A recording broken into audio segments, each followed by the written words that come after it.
Язучының уен коралларында оста итеп уйнаганын күргәнегез бармы? Булмаса, язучы Рабит Батулланың шәхси ядкарханәсенә чакырабыз. Тапшыруыбызны Татар язы сәхифәсе белән дәвам итәбез.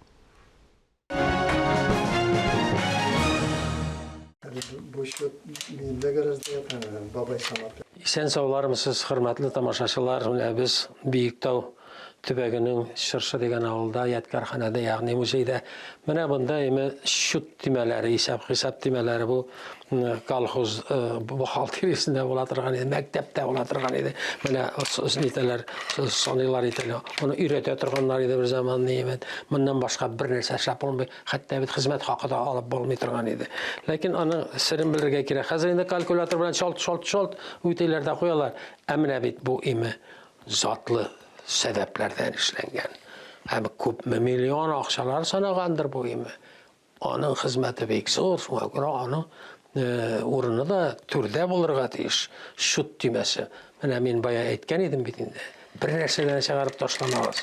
Бер нәрсәне дә чыгарып чөнки һәр вакыт алар үзләренең урынын табачак. Инде хәзер алар менә шулай итеп шәрәфле урында илеп куябыз без аны. Шәрәфле урынга, ягъни авторитетлы, абруйлы урынга. Инде хәзер менә безнең мавзугыбыз кичкенә генә музыкаль пауза булырга тиеш безнең. Менә бу пишмакта ике курай эленеп тора. Аның берсе сыбызгы, берсе курай. Менә бу сыбызгысы буны курай дип йөртәләр инде. Хәтта матбугатта да язып чыктылар курай дип. Ул курай башка төрле була, хәзер күрсәтермен менә. Бу 7 тишекле сыбызгы. Сыбызгы, ләкин аннан көй чыгарып була.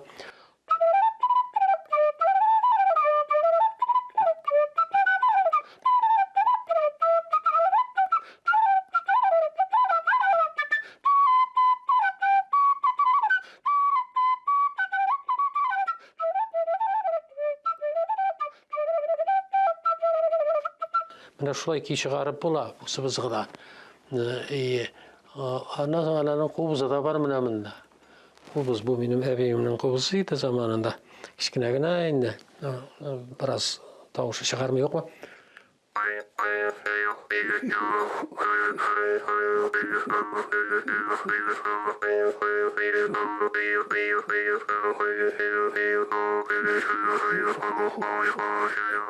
Әби шушы кубызны уйный, шушы курайны уйный, саксык бәйетләрен сөйли торган иде. Ул театр адного актеры бер иде әби минем. Сәке түренә менә шулай татарчалап аягын бөкләп утырадыр иде. Абыстай кайтып киткәч, намазлар укыганнан соң без балаларга әкият сөйлидер, саксык бәйтен сөйлидер, үзе кубыз уйный, үзе курай уйный, үзе биеп тә күрсәтә шунда. Аннан соң аның тагы менә шушындый бер курай бар иде. Менә бу курай. Менә бу инде курай. Моны башкорт курае дип тәдер әйтәләр. Ул дөрес. Чөнки башкортлар курай культын бик нык сакладылар. Хәтта аларда факультет та бар, музыкаль училищеләрдә, консерваторияларында име. Бездә бу курай татарныкы да. Гомумән башкорт курай, татар курай, чуаш курай дип әйтү ул булмаган. Ул бар тик курай гына дип аталган. Кырым татарларында кавал, әзәриләрдә кавал дип аталган, бездә курай дип аталган. Менә андан тавыш чыгару шактый кыен. Менә бу кем әйтмешли, курай дигәндә һәр вакыт менә шушы курайны истәләр. Ул бер ни телдә юк, аны туп-тур гына менә анда аның аерылган теле дә юк. Хәзер чыгарып булса.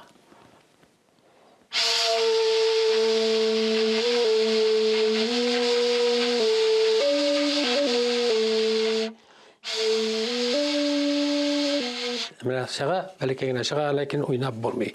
Анда бик катлаулы. Инде, мәсәлән, бездә Камил дигән бер артист бар иде Академия театрында. Ул гаҗәп матур уйный иде шушы курайда. Ә бүген көндә иң оста курайчыларның берсе Рөстәм Маликов.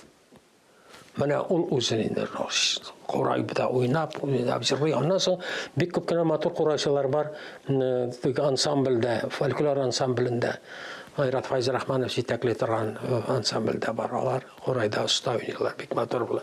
Менә шулай торып кичкенә генә безнең музыкаль нутыгыбыз шуның белән тәмам курайлар турында һәм аны төгәл белергә кирәк име. Курай. Курай ул име татар халкының да борынгы уен коралы булган. Исән-сау калыгыз.